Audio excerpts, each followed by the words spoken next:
Bonjour et soyez tous bénis dans le nom puissant de Jésus-Christ. Me revoici. C'est vrai que ça fait longtemps que je n'ai plus mis de vidéo sur la chaîne Épouse Glorieuse de Christ. Je vais en remettre quelques-unes, à commencer par ces quelques vidéos sur la réhabilitation de la femme. Je crois que nous vivons dans les temps où Dieu utilise les femmes de manière tout à fait puissante dans le corps de Christ. Le Seigneur m'a conduit aussi, après ce silence, à ouvrir une autre chaîne. J'ai ouvert une autre chaîne qui s'appelle Gédéon Moderne. Vous aurez les indications à la fin de cette vidéo, Gédéon moderne, où le Seigneur appelle alors les hommes clairement à se lever pour libérer les autres, libérer les quartiers, libérer les villes. Donc soyez tous bénis dans cette première vidéo sur la réhabilitation de la femme. Ce qu'on doit comprendre à propos de la femme, est ce que nous faisons comme grandes erreurs quand on prend les versets, on ne tient pas compte du contexte de l'époque et on fait des doctrines en prenant 3 versets.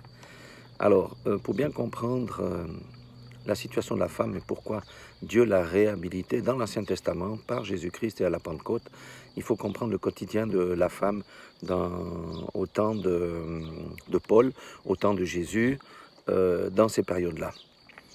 Alors, il faut dire que les femmes d'abord vivaient dans un monde ou une société qui était patriarcale. Donc tout le pouvoir était en main des hommes, il n'y avait pas de problème avec ça. Mais le rôle de la femme se limitait à assurer la descendance à l'homme. Ça veut dire à s'occuper de la famille, travailler durement pour la famille. Moudre le grain, faire le pain, se procurer de l'eau, le combustible, filer, tisser, coudre, s'occuper des enfants. Et elle prenait aussi part aux travaux de la terre tels que labourer, semer, moissonner, même si ces tâches revenaient surtout à l'homme. Et les tâches maternelles au foyer et la présence au foyer excluaient pratiquement la femme de la vie publique. Non, la femme n'avait pas de vie publique, elle était à la maison et elle ne sortait pas. Donc il faut savoir aussi qu'elle était sous la tutelle de son père tout d'abord, ensuite de son mari, et du frère de son mari si celui-ci venait à mourir et si elle restait veuve. Donc au temps de Jésus et avant ça, aux hommes appartenait quoi? La rue, la place publique, les discussions, et aux femmes la maison. Et aux femmes la maison. Et du reste, dans les temps bibliques, il n'était pas convenable à un homme de parler à une femme en public, et la femme du reste sortait avec la tête voilée. Il y avait une raison à ça, parce qu'une femme qui sortait avec la tête non voilée, c'était un signe de rébellion et c'était l'apanage des femmes prostituées. Donc quand on comprend ces choses, on comprend mieux aussi les écrits de Paul. Même dans certains cas, la femme était considérée comme une valeur marchande et presque assimilée à l'esclave. Le père pouvait la marier à son gré et même la vendre, selon le Talmud.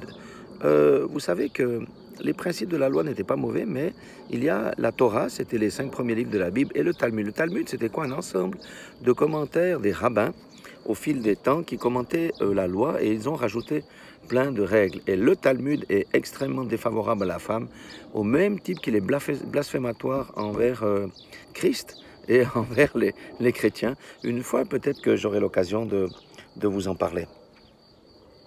Et la femme aussi n'avait pas de protection contre le divorce. Il faut dire que, concernant le divorce, il y avait 2 écoles. La première, c'était l'école de Shammai, qui disait que non, selon la loi de Moïse, un homme peut divorcer sa femme uniquement pour cause d'adultère. Et il y avait un autre rabbin, l'école de Hillel, qui lui disait que non, on peut répudier la femme pour des futilités. Si elle laisse brûler un gâteau, si on ne l'aime plus, pour des choses qui étaient répréhensibles aux yeux de l'homme, ça donnait le droit de divorcer. À votre avis, quelle est laquelle de ces 2 écoles qui était la plus populaire? C'était celle du divorce. Quand une femme ne nous plaisait plus, les gens divorçaient de la femme et la femme se retrouvait sans protection. C'est pour ça que Moïse a demandé à Dieu, Dieu a permis d'écrire une lettre de divorce qui protégeait la femme avec certains droits. Par exemple, le mari devait subvenir aux enfants.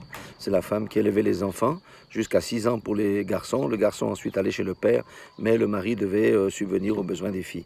Donc voilà un petit peu la position de la femme dans la société. Donc c'était, on peut dire que la femme avait pour principal rôle de mettre au monde des enfants et de s'occuper du foyer.